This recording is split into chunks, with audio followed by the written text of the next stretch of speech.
பூவரசங்காய்களில் விதைகளை நீக்கிவிட்டு மேலே இருக்கக்கூடிய தோலை இடித்து சேர்க்கவும்.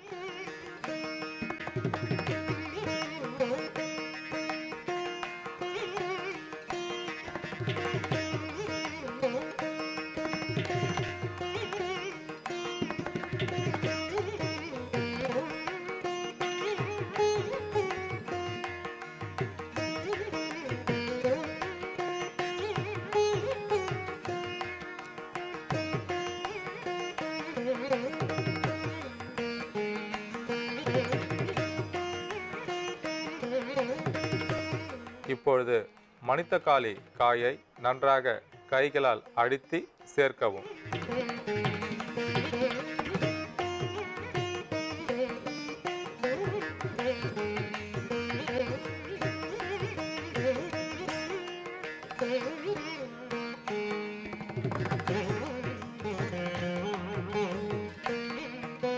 இப்பொழுது மஞ்சள் தூளை சேர்க்கவும்.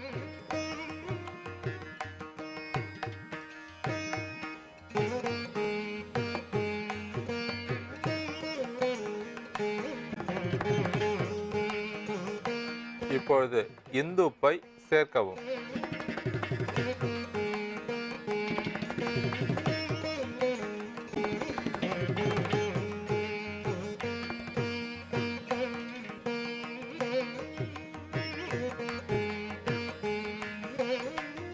எண்ணெயில் நாம் சேர்த்துள்ள பொருட்களில் ஈரத்தன்மை அதிகமாக இருக்கும்போது சலசல என்று சத்தம் வரும். அதை போல நுரையும் வரும். அதனால் சிறு தீயில் வைத்து சூடேற்றி அந்த நுரை அடங்கும் வரை தயார் செய்யவும். இந்த தைலம் தயாராகிவிட்டது. இப்பொழுது வடிகட்டி எடுத்துக்கொள்ளவும்.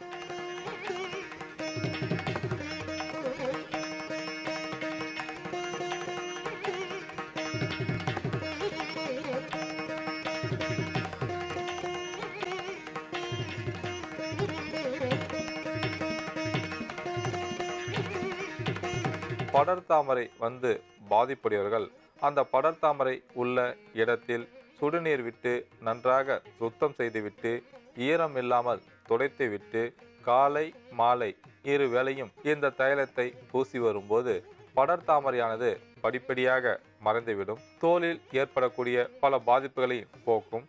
தோல் பகுதியில் மறைந்திருக்கிற கிருமிகளை அழித்து தோலை பாதுகாப்பதற்கு இந்த தைலமானது அதிக அளவில் பயன்படக்கூடியது. தோல் பகுதியில் எந்த பாதிப்புகள் இருந்தாலும் அந்த பாதிப்பை போக்குவதற்கு இந்த தைலம் அதிக அளவில் நன்மை செய்யக்கூடியது. படர்தாமரை வந்து சிரமப்படுபவர்கள் இந்த தைலத்தை காலை மாலை இரு வேளையும் பயன்படுத்தி பயனடையுமாறு கேட்டுக்கொள்கிறேன்.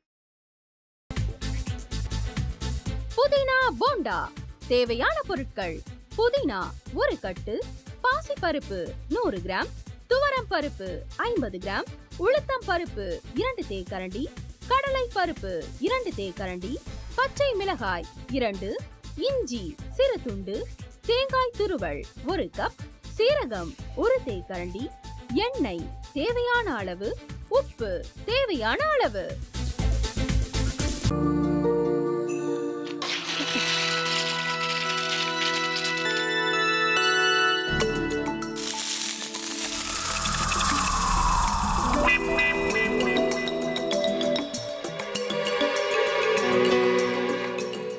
இந்த ஆம்லெட் பண்றதுக்குள்ள போதும் போதும் ஆயிடுது. தவையோட ஒட்டிக்குது.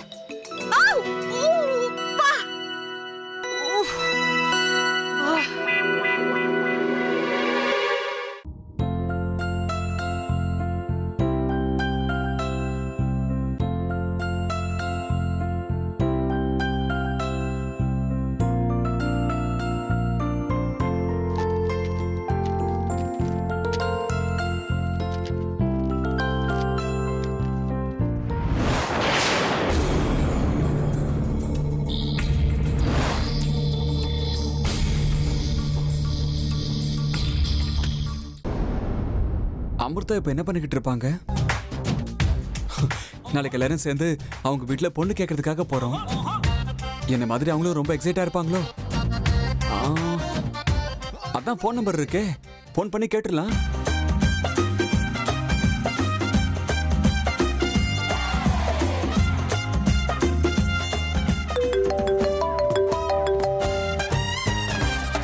ஹலோ. ஆஹா, தேன் மாதிரி உங்க வாய்ஸ் ரொம்ப ஸ்வீட்டா இருக்குங்க.